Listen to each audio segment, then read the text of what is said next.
us off. Hi, Susan. I don't know if we've met before, but I saw you at Marlboro and we chatted briefly there about this. That's what I remember. Yeah. Yeah.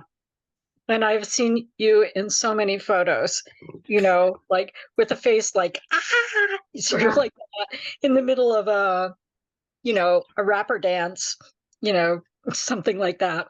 Right. Anyway, so the beginning of the interview, this is Pat McPherson speaking. Susan Creighton and I, working for Narratus, are creating an archive of the Marlboro Morris Ale, which is celebrating its 50th anniversary in 2025. And today we are interviewing Susan Wallach, who is in or near New York City. Yeah. So Susan, do you want to say something? Just to record your voice. Oh, okay. I live in Cold Spring, but a lot of my half moon years are spent living in Brooklyn.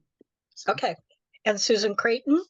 Okay, and I'm Susan Creighton, and I will probably chime in from time to time with various questions as well. Okay. I think that's, the archive is being collected on behalf of the Marlboro Morris Ale Committee and will reside eventually, when done, will reside eventually at the Vermont Folklife Center in Vermont. Right. All right. I don't know if I'm going to call Susan Wallach Susan 1. All right. So Susan Creighton, unfortunately, right now you're Susan 2. That's very fitting. Okay. Yeah. Susan 1. We know you as a dancer, and we're curious, and we asked this of all the people, when you started dancing, and why. So, but you mean with Half Moon? You don't mean dancing in general, right? We mean dancing in general, and then evolved into. I wanted to be Anna Pavlova when I was 3 or 4, so that's when it started. I took ballet classes. I eventually took modern. I never went on toe. I stopped. And then I took classes at college, like Afro-Caribbean and other dance classes. And then I stopped. And then I was in publishing. And when I quit that after 7 or 8 years, because I was very unhappy, I thought, what makes me happy? And I went back to everything I loved as a kid. And it was writing, acting, and dancing. So I was going to go look for an Afro-Caribbean class because I adored that. But instead, a friend of mine said, I don't even know what she said, but she said they're having auditions. Do you want to come try? And I said, sure. And that I was the right height, because we used to have a height requirement on Half Moon. But we don't so much anymore. So I auditioned. I went to a rehearsal. You had to go to 3 rehearsals. I went, they showed me something. It may have been a longsword, it may have been a rapper. And I said, as my mother would, this in my head, this is not dancing. Because it wasn't ballet, it wasn't modern, it wasn't Africa. I don't know what it was, but it wasn't dancing. And then I got up to try it, and I loved doing it. And what I loved so much was being with a group of women working on something that wasn't us, like something other than us together. And so this might be a part I wouldn't want in, but there was high drama in the group back then. And this other new woman and I talked about quitting, and then we made up a figure together. And that just hooked me completely. And then I was just hooked. So so it was through a friend who was part of the team who asked me if I wanted to audition. I remember when she auditioned, I had no idea what she was talking about. She left soon after I joined. She just and then but I just love the feeling of doing this with other women. And they were very welcoming. And so I auditioned 3 times and I got the call that they accepted me. I think I cried. I don't know. So, um, so that's how I got into it. Um, yeah. Would you say again the name of the person who invited you to the audition? Susan Ostertag. She was Can you- part of it. And then she went away. I think she went to Nepal or something, or else maybe that's when she went to med school. I can't remember. Yeah. Um, So, what team was this again? it's Half Moon Sword in New York, and that was I think spring of 87. I quit my life, my known life in 86, and spring of 87, I think I joined Half Moon. Yeah. Wow. So what you've said is mostly what drew you was working with a team of women. Yeah. I mean, it was also really fun to do. And they were really um initial like there are a few people on the team who are really good at saying, no, try it this way or do that, or but very encouraging. Yes. I'd love to chime in here. So Half Moon does both longsword and rapper, which are really different. Yeah. So were you getting introduced to both at the same time? How was that work? I don't remember back what they did then because it wasn't 87, 88. I think I remember having to step because they want to see how you step. So for the 3 auditions, they do some longsword, probably it was Papa Store, to see how you walk. And can you walk differently? Can you take direction? That's what like I then learned auditions were once I was part of the team. So yes, and I think it was the doing that was so much fun. The watching, um, because I do come from a more traditional. I mean, I folk dance, I contra dance. I had been contra dancing. Like I changed my life, so I went looking for things I hadn't been doing. So I don't know how I found out about contra dancing in New York. I have no idea how one did things back then. Um, but I had been doing that for a while. So, and I always loved to dance. Dancing was, I was very heavy into rock and roll, and Half Moon was not. Oh my God. Um, I used to go out dancing till like 3 or 4 in the morning. I mean, but that's not what this is. Um, it was the doing and the connection and the working together for something that's bigger than us or other than us. Mhm. Yeah, and then I remember Sarah came in with an idea for a figure, but she wanted people to try it. And it was that day that I was like, I was staying because that was so exciting to me to help create something new. And I bet in your life in ballet, that would not happen. I don't think so. And my life in ballet was in a Russian studio where they would hit you with a rolled up, magazine if you didn't do it right. Um, Yeah, But I was a kid then. I also quit. I quit that when I was like 12 or 13, and then I just did modern.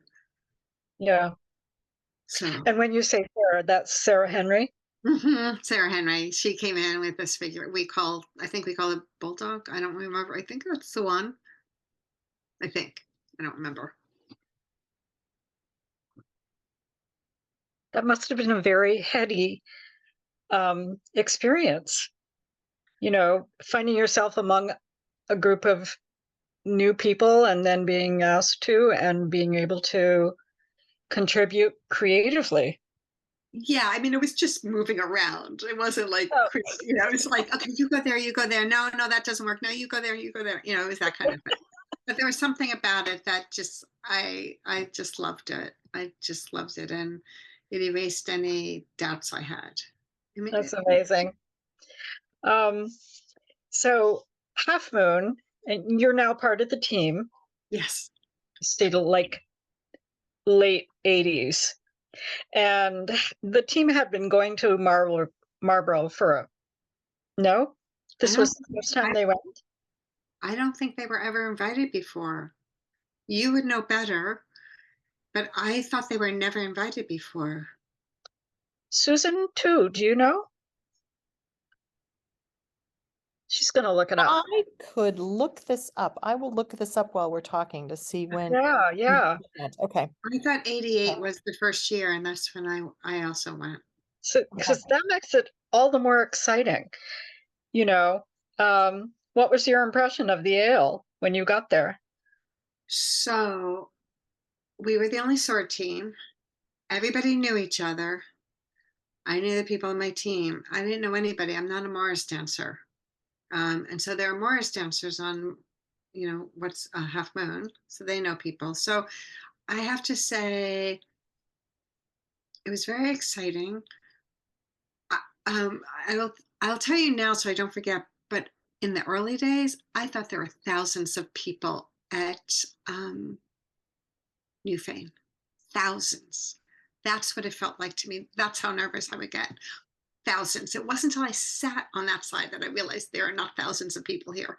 But anyway, so uh that first year I went, that Saturday night, there was a dance and it was rock and roll music. And I was like, this is fabulous because this is me more than this other thing. And then never happened again. Um, I but what I, just double checked. That would have been 1988. That yeah, was the that was first time that 88. Half Moon went, right? Yep.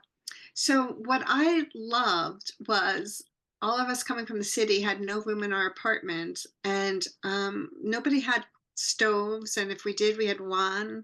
So coffee was really slow, and I used to go. Like even that first year, I would go begging with my coffee mug for coffee, and that was just lovely and so much fun to me. It's really, I don't know it. And then Deirdre and I would go begging with our coffee mugs. Um, and we would bring bagels and people would be like serving amazing meals, but we didn't have any of that. um, and I remember sleeping. No, I didn't have a tent. I had to borrow someone's tent. I But I kind of loved all of that. I love not washing. I love not like using cold water to wash dishes or something. I just loved all of it. I just didn't know anybody, and that was and everyone I'm with on Half Moon, I think there were just two new people. Everybody else knew people because there was a lot of Morris crossover on the team back then. Right, right. Um, but that was the first time I ever fooled, and that was on skit night. That skit night is Sunday. Did it used to be on Saturday? No, never. I don't remember. But that changed everything. The feast did used to be on Saturday. So I think it's Saturday, and so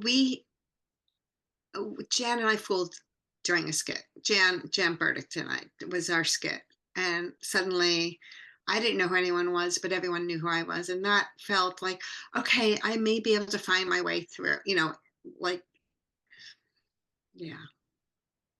So, but I loved all that out. I loved being in a tent with someone else and they're spraying perfume before we go to the dance, which I really but like just all of the little silly things, like the moment you walk on wet grass in the morning. You don't have to include this.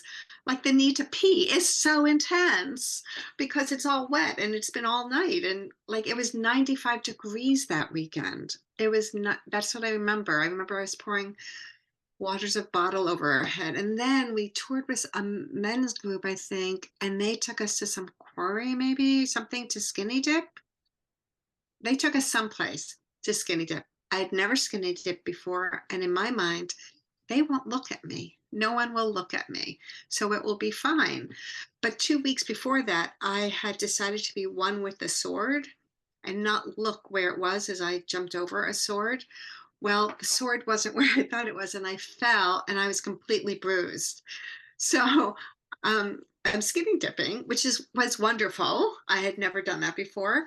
Um, but I thought nobody looks when you're skinny dipping. And then someone's like, "What happened to you?" And I was like, "Oh my God, they're looking." And the other thing that I remember about that first time is we would wear jog bras. Well, when you're really sweaty and you're trapped in your jog bra as you're trying to get it off or on, like, just those were all fun experiences that I've lived on in my heart. Um, but I have no idea where they took us. I have no idea who they were. I mean, it was a team, but I have no idea who anybody was that first weekend, that first time. But skinny dipping it was great, and all of us were Wow. trapped in our jog bras. We can also relate to this. Yeah.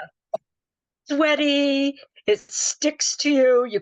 Once you get it off, is there any way you're ever going to get it on again? No, and You you're know, going to be trapped and hysterically laughing. So there's nothing you can do but just stand there trapped, correct. naked, when you Yes. think someone's looking at you. So yeah. Well, you did say in there, so it was the first time you did what you learned to describe as fooling. Mhm. And can you talk about that experience a little bit, like creatively, or who you did it with and why you decided to do that? Okay. Well, I remember there was a practice and someone said, "Oh, someone was talking about there's traditionally a fool." So I did the same thing. So I'll just step back. When I first joined, Half Moon doesn't really have a squire. They don't have. We're not. We don't. I don't even know what those mean on serious teams that like they have specific. And they said, "Oh, we don't have a squire." I said, "I'll volunteer." I didn't know you're not supposed to volunteer, but I did. And so they were like, "Yes, please, you take it." So when I heard someone talking about fooling at some practice, I was like, "I would love to fool." And they were like, "Great, we haven't had they had a fool years earlier, who Susan Alvino, who fooled by herself, I think. I've never seen anything that she's done. I've only heard it described. um, but it's more, I think it was very different than what I do. She was a definite Mhm. character because she was a clown professionally, I think. So she Oh, was off to the side doing stuff. I don't know what. I'm sure she danced, but I don't know. So I think by that time, I could be making this up because I don't really quite remember. They were like, I had already too much facial expression when I was dancing. Like they wanted me to like not show some, I think. Anyway, so Jan Burdick was the other fool. And she wanted to fool too. So I don't remember what that Saturday skit one was about. And it wasn't I think it was like as always, she was the serious, um, proficient, able to do things fool. And I was the fool who couldn't, or who messed things up, or who was a brat. right. Um, but I don't remember anything about it. And then that went over really well, that Saturday night at the skit. So then, go, Susan. Um, did you have something planned going into the skit? Yeah, Or I think we were had you practiced it. ad-libbing parts of this as you were in there? I don't think we had lived it. I think we planned it, but I don't remember what we planned. So, and it was at that Marlboro that we were invited to perform at Whitby and Towersey festivals the next year. So we had to have a foolish thing. So for me, fooling, I can't do what Rhett does. I can't be the lone fool. I can't do that at all. I don't even understand how someone does that. And I write books. I write novels. I'm a storyteller. So I need a story. I need an arc. I need to know what my motivation is. I need to know why I'm there. I need all those things, and I need change. There has to always be a change. It could be the smallest thing, but there has to be a change. I also used to do improv. So I think that helped. But I think it's the storytelling of character and motivation, and why are they like, we need a story. Um, and that's why the fooling developed the way it was, because I needed to know, I needed stuff to be able to use. And then having someone else, Jan, who is fabulous, like, if as long once we figured out relationship, because we would come up with we didn't always come up with the idea. Michael Gorin, the fiddle player, came up with he I think came up with the robot idea. I can't remember what other idea was his. I know which ones were mine because I was so proud. But then we would, I don't know how we did it in the early days, honestly. I think it was more in practice. But so the very first Foolish Dance story, I think, was Jan asking for a volunteer. And so somebody real would volunteer, and there would be a little, because I felt terrible. Oh, that's it. Because I always felt terrible when little kids would volunteer and I would get chosen. So we had a little kid come in, stand there, get a Polaroid photograph of themselves, and then I would come in, and the dance would start with me in it, and it was about me messing, whatever that storyline was. Um, so that is what, and I don't quite remember how that went. And that's the one we took to England, I think. That first time we went to England, but we did it at Marlboro in '89. So, and then through the years, then after a while, it gets a little boring doing the same one. So then we have to come up with a new one. Also, if people have seen it, I don't want to do that one again. Like, we allow 2 years. We somehow settled on every 2 years we have to change the Foolish Dance to a new, which is very kind of hard sometimes to come up with a new idea. Then the pig came in. Um, and I don't remember if the first pig dance was, I think it's Jan has the pig and I stole it. And then the whole thing. And then chase scenes were a big part of our early fooling. We used to love running through the audience, chasing each other. But the thing I also love about having fooling is, the team is so good. It's the going in and out of the set. I adore that. And I adore that we can do that, and that they're so good that we can easily do that. Or we lose the sword in the set because someone is willing to destroy themselves by holding two swords in their hands. That's another personal favorite thing that we do.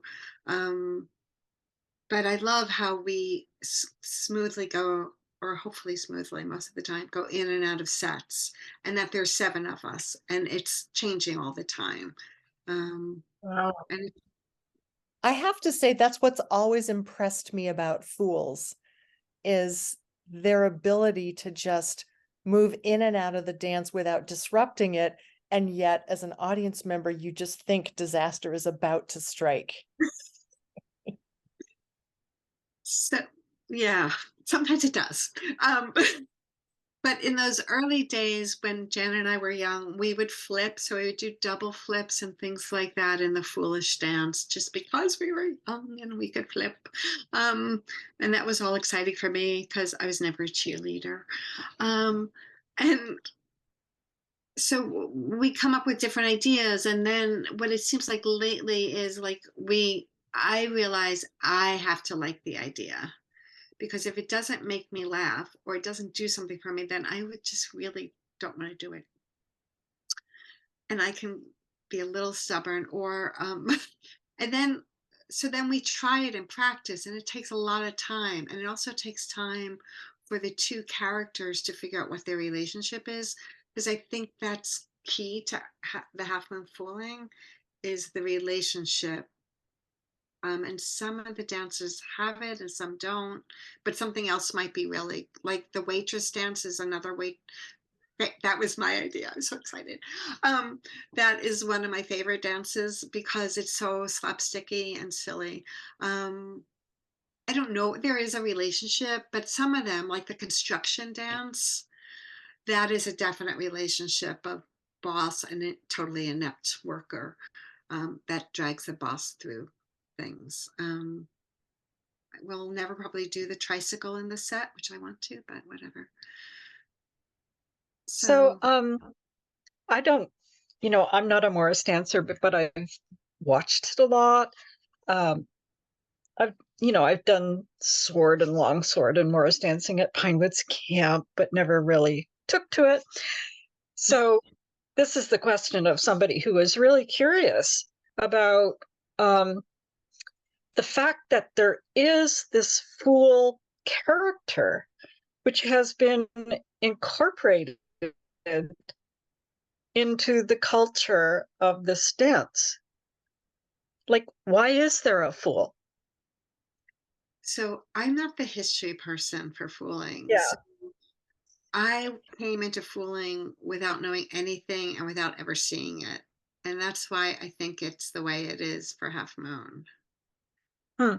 I don't have any of that awareness of what other teams did or what teams did, the history of it. I learned about the Yeah. Tommy and Betty way later. I don't always think it's very funny. I so mm, I just don't know that stuff. Like someone Yeah. else, like Rhett knows all that stuff. I don't Okay. know that stuff. Yeah. I have a really hard time with fools. Not a hard time, but one note things don't do it for me.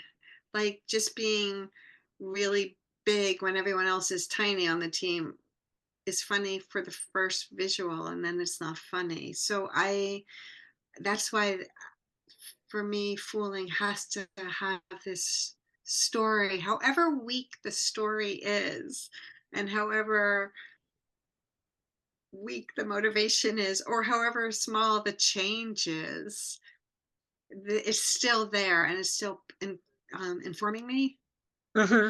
about working with the other fool. And then we change things as things go on, which Yeah. is lovely.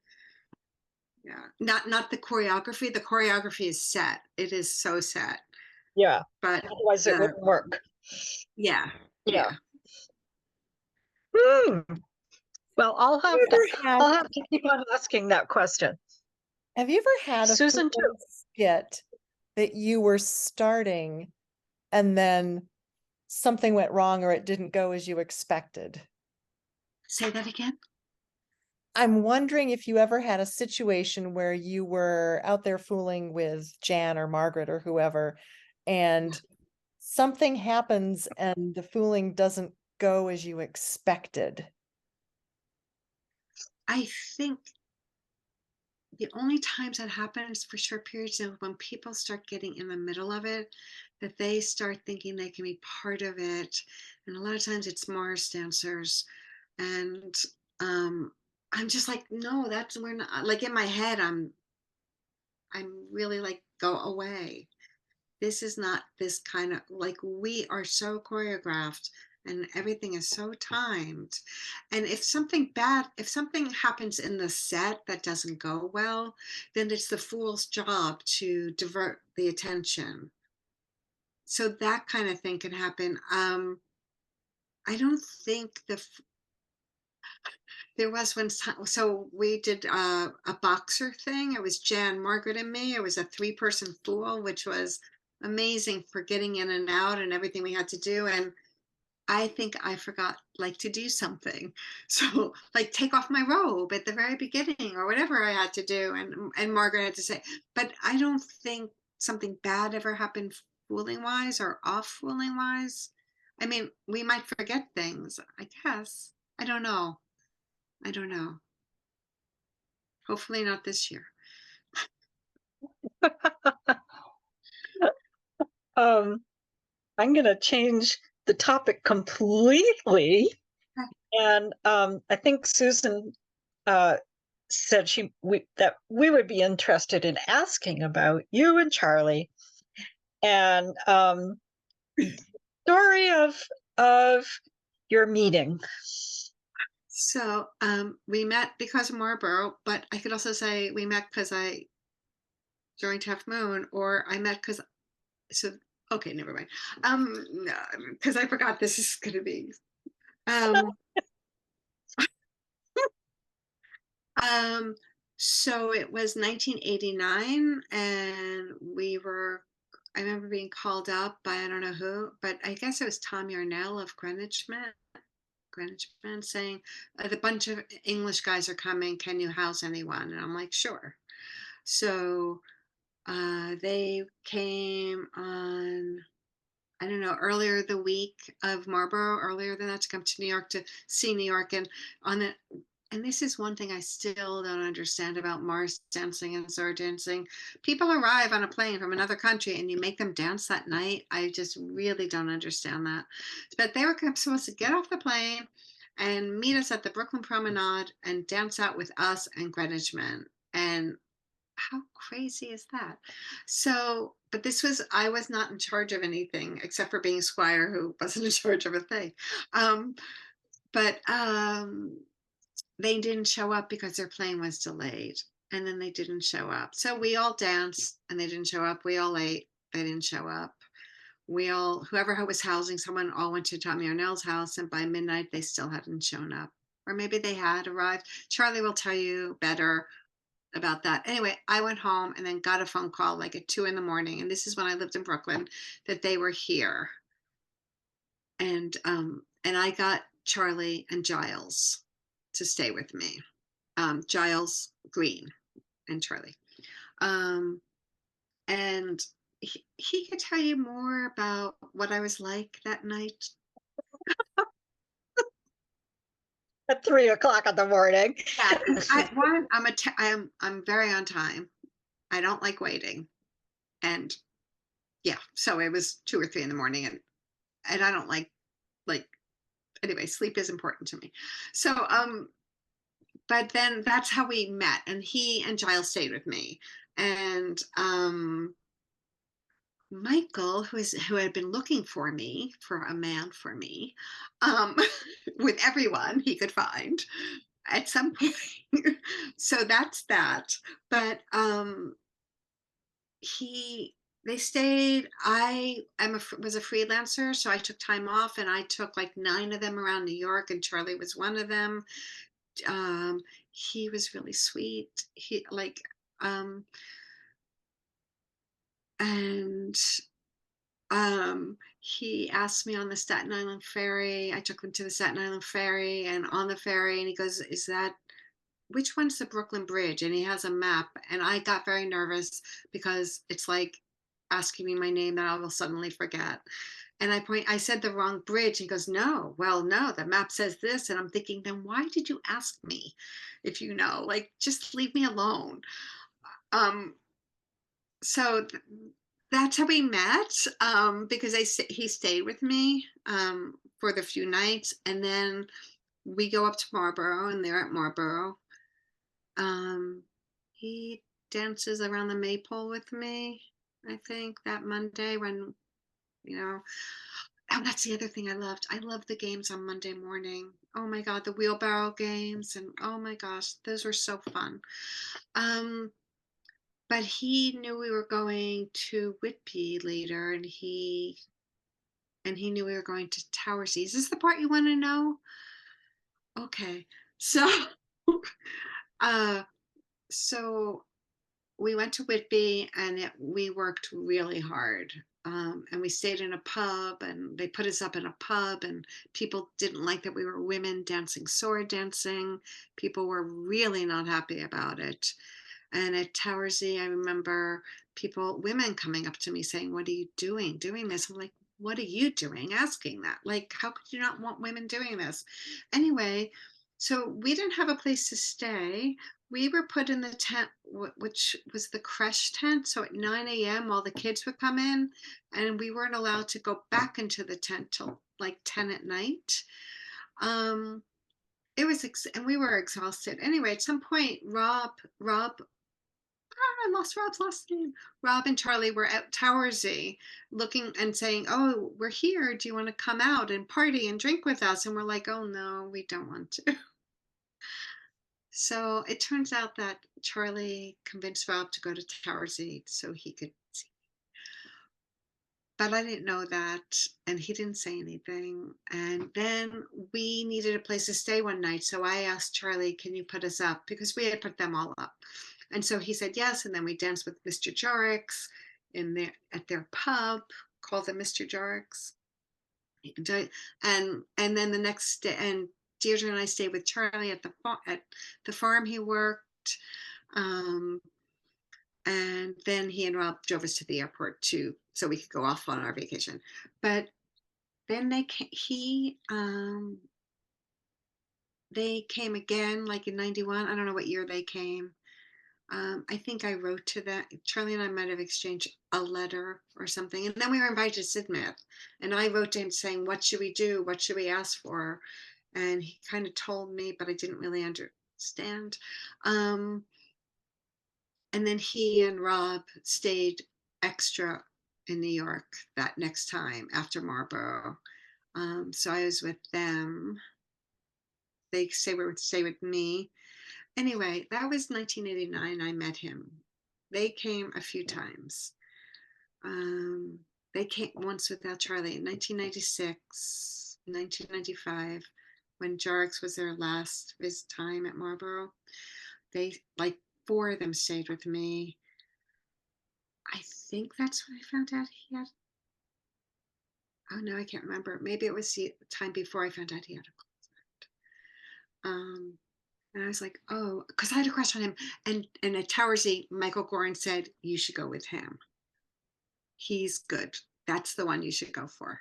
And I was like, "No, he's English. He lives there. No." So Michael picked him for me. And um, but in 1995, and I'm cutting it short because, like, it's not.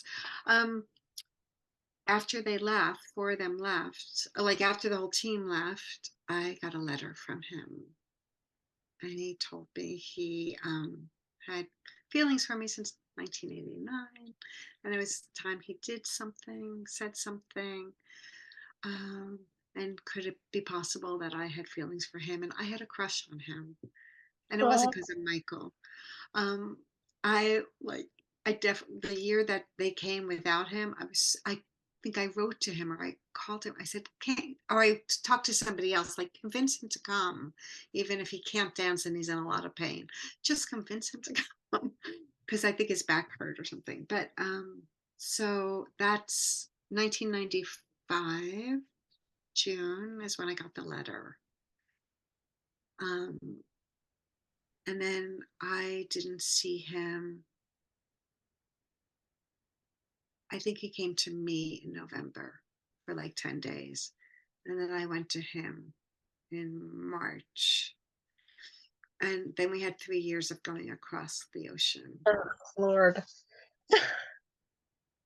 A lot Yeah. more time separate than together. So when we were married, so I moved there after we got married in Brooklyn. And then that was a Saturday. On Monday, he flew back to England. And I felt like this is what women in the war feel like when they marry someone and they have to disappear. And you don't know. I mean, like, I had to delay my moving out there because I was petrified about moving out. I did it because something happened with my sister, but I was petrified about moving to England and leaving my community. I had this community in New York. So when we were married 8 weeks and a day, that's the longest we had ever been with each other. Yeah. But we've always like lived together. We lived together really well. I mean, yeah, it's going to be 25 years married this May. So we got married. Thank you. We got married on May 16th and he was gone. And the next weekend I went to Marlboro and I remember like washing my face or brushing my teeth in a bathroom, and someone said, "Oh, you're the one who married the English one, aren't you?" I'm like, "Yes, I guess, yes." um, but his view of me, that very first moment, that when we were meeting at 3 o'clock in the morning, and I was not a happy person, it was pretty obvious, according to him. Oh. He calls me he said to Giles, "We got the grumpy one."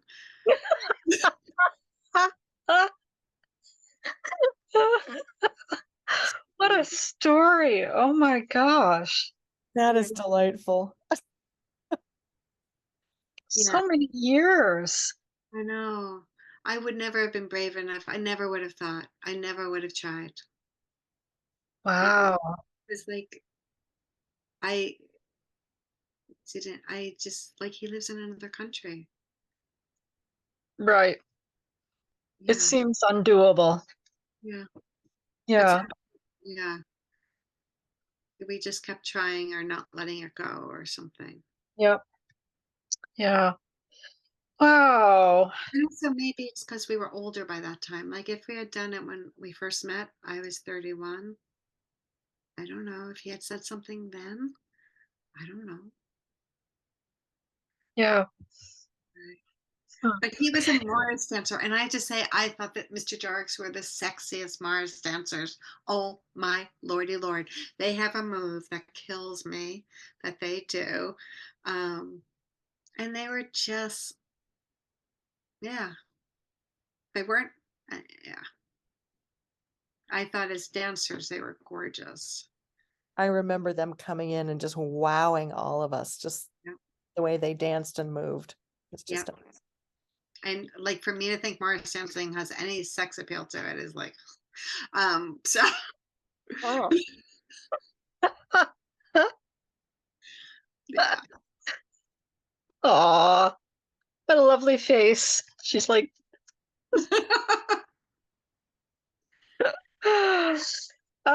do you have any like standout memories of the ale? um, Yeah, because I have to say, going to Marlboro and doing Foolish at Newfane would be the absolute highlight. I mean, it's a highlight to do it at the Sword Ale, for sure, that we have in February. Yeah. But this is doing it elsewhere. And again, I thought there were thousands of people in the crowd.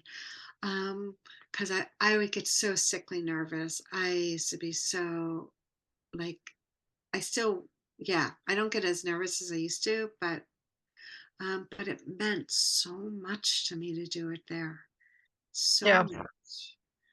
Um, and the um, and that's the part like going to Tony or having him love what I'm doing when it's not like realizing it's okay. I'm not traditional and I don't do it the way everyone else does it was totally fine with like another thing that I loved is I think it was Charlie's first or second or third time at the Marlboro, and you know when they do mass dance. Well, my friend Ellen on the team, she and I don't Morris dance, but we decided to join, and I had my sausages from the pig, and she Tony gave her handkerchiefs, and it's when he was moving and dancing, so it was early on. And he and like he was like, yes, go. It doesn't matter that you don't know how to do this. Just go and be in it. And that meant a lot to me. Um, and also just being with Half Moon. I mean, there's something about traveling with your team that's just a wonderful thing. Um, Marlboro was like this shining thing in the year. And when we weren't invited, it would be heartbreaking. Hmm. Um, because we weren't invited, because eventually more and more sword teams are there and they're invited and they should be. Um, but just the Elliott Street, oh my gosh, I remember Elliott Street. There was a day where it was gray and cloudy, and then we got up to do Papa's store, and suddenly the sun came through and just came on us as we danced Papa Store, which is such an emotional dance. There's something about the music and the movement that is just like, oh gosh. Um, and then we finished and we're all standing still with the swords by our sides. And then the clouds came and it was just like so, I don't know, it was just so much. It was so much. It was like moments like that. Um, Hmm. Do you still feel the same about going to Marlboro as you did in the, like, say, not the first time, because that was a whole experience, but it's a over the little, years? yeah, it's a little different now because I'm older and I'm in pain, and I don't. I'm not a great. Sleep is important. I'm a terrible sleeper. I usually didn't go to sleep till 5 in the morning because I'd be so overstimulated and revved up and like blah blah blah. And like I think 5 o'clock is when Charlie and Jorix would start going to bed, because they'd been up all night drinking. so it doesn't. I'm not. Mm, I still.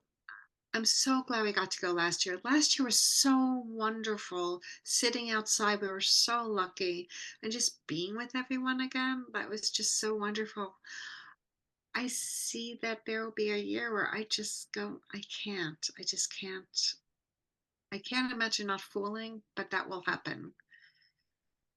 That will happen when I'm not. I mean, I've stopped doing, I used to do all the dances. I used to be like such a strong, regular sword dancer. And because of my body, I had to stop. And I haven't done it now in a long time. So Oh, that will happen. And I won't want to sleep on those beds. And I won't want to, I don't know. I don't know. It's not that the bed's actually better or fine, but I don't know. I mean, I used to love the joint bathroom, like when I was younger, like sure, fine, whatever, all of it, fine. Um, Now it's just a little harder, and I'm always impressed by people who are older and are still doing it. And like I don't camp out. I just don't camp. I did it for the first few years, and then it'd be 5 of us in a room, and then it stopped being that even. So, but it's a wonderful thing. It's like these festival, like for me, the Sword Ale and Marlboro are these magical weekends that live on. You know, that Papa Star dance will always live on for me. And doing it on an Elliott Street with the mountain there, oh my God, just that alone is enough to make me teary, you know? yeah. And it's sad not that I don't get to do that anymore. For me personally, it's sad I don't get, but I get new fame. Like that's pretty amazing that I get new fame. Hmm. So I will. Okay, this cannot go in the archive. Okay. Okay, I will tell you. Sarah and I used to. We haven't done it for years. After new fame, would pretend to walk around looking for someone, just so people would tell us how fabulous the foolish dance was. So fun to do it with her. I mean, we didn't do it a lot and we didn't do it for long, but it's like, we'll just do it a little bit, just so people were walking I think it's legit. around. So legitimate, right? Why not? So I'm doing the math in my head, and I don't know if it would have been last year or this year, however you count it, will be 35 years since 1988 Wow. first came. So I'm just curious, what are there one or two things that sort of jump to mind as you think about how you've seen the ale change and evolve over the years? What's different Um, about it now or the same? Hmm. Such a hard question, sort of, because also I've changed. So um,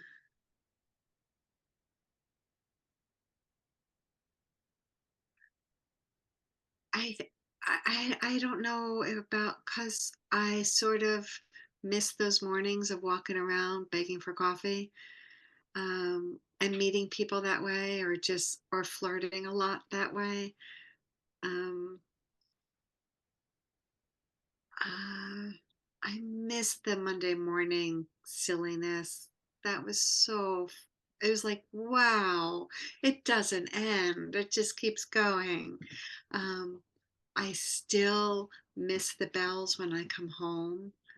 I Mm. love hearing bells for a weekend. I know it's Mars and it's Half Moon doesn't, we don't have bells, but there's something like, I just remember coming home and going, where are the bells?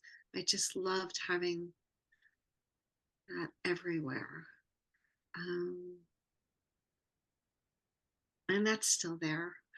Um, So it's not just the ale evolving, it's us evolving. it is for me. It's also about getting older, and, you know, um, but Sarah and I don't do that anymore, is because we don't need to. I don't know. It's just not what we do. We did that for a few years, not very early on, but like somewhere in the middle years, whatever those were, let's say the early mid, and then we stopped. But that was us being, I don't know how old we were or whatever, but we don't do that anymore. um, it's also knowing all these people are doing this and getting ready. Isn't that like a lovely thing? That everybody in their own little world like is getting ready for this weekend, and then they come together and then they do it. And who else is doing it? I mean, everyone has, there's so many different worlds out there. So, but this weird little world that I'm part of, I get to be with other people who are part of this weird little world who are part. But just the knowing that they're practicing, or this is important, or, but I feel like for me, and maybe it's because I'm a sword dancer and I don't know Mars and I don't know Mars people. There's always a little bit of a disconnect for me, because I don't, and for me it's the people too that are important. Like seeing certain people here after, um, and some of those people I used to see are gone. They don't do it anymore or whatever. Yeah. Um, so I don't know if that answers the question. Because Yeah, yeah. I think you just framed it in such a lovely way of, instead of the ale evolving, it's us evolving, or us and the ale together yeah, changing over time. And our experience of it is different, and our way of being in it is different, but still yeah, just meaningful. Yeah, yeah, it's inevitable. yeah. And I know it will go on without. Mm. Are you okay? Yeah, just tickle in my throat. um it will, and now we're the older ones. Like, I'm one of the older ones. I'm not that young new thing. Or, and then even when I was like in my 30s going, it was like, oh, some people have been doing this since they were 16, and there are all sorts of relationships going on in those tents that I know nothing about, and what's all that? And people have such long histories with each other that I don't, you know Right. yeah, I mean, I think, yeah. That was So, in my 30s. That's when I sort of got into the Scottish and English and contra dance communities, and it was all encompassing. mm, It was, it took over. There was my work life, but that wasn't all that important somehow. It was the dancing and the music that really was the point of it. yeah, I joined, I think, when I was 30, 31, the sword team. I have to think about that. 30. And it made New York a softer place to live. Yeah. I mean, I felt everything was Brit. I mean, yes, no one besides Deirdre and me did rock and roll, dance, whatever. Um, but it made New York a softer, that and the country dancing made New York such a softer place. Mhm. Like that there was a community within it. You know, and that's, oh, and I love Newtown stuff. Oh my God, that's a memory. All the Newtown, the Stonehenge or whatever they called it, when they came from the Trico mines that was in the crease of the map. The samurai, when they were the LA team with all that smelly stuff. Oh my God, so funny. That must have really appealed to your acting side, that they had all those stories going, you know. The fact that Yeah. they came up with new ones every year and went all out was amazing. And we also thought they live in houses because they have room for all this crap. So Right. That's a anyway. good point. That's a good point. I think probably we should wrap it up.